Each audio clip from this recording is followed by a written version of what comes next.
حضور یہ جرمنی سے ایک احمدی خاتون نے سوال بھجوایا ہے. وہ لکھتی ہیں کہ قرآن مجید میں آتا ہے کہ اللہ تعالیٰ نے ہر چیز کو جوڑا جوڑا پیدا کیا ہے.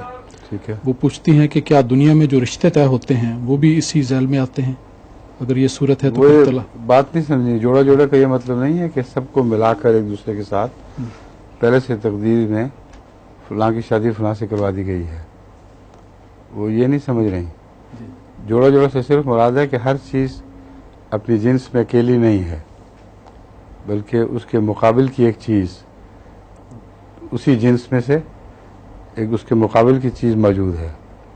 مثلا پھول ہیں تو ان میں بھی نر اور مادہ ہیں، انسان ہے تو اس میں بھی نر اور مادہ ہیں، جانور ہیں تو ان میں بھی نر اور مادہ ہیں. خود مادی دنیا میں بھی ایٹمز میں مثبت بجلی بھی ہے، منفی بجلی بھی ہے، اور مادہ خود میٹر اور اینٹی میٹر میں دو حصوں میں تقسیم کیا گیا ہے.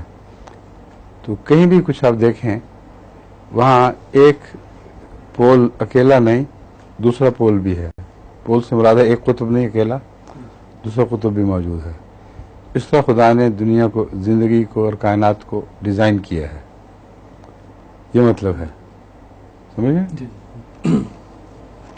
ظہور مہدی آخر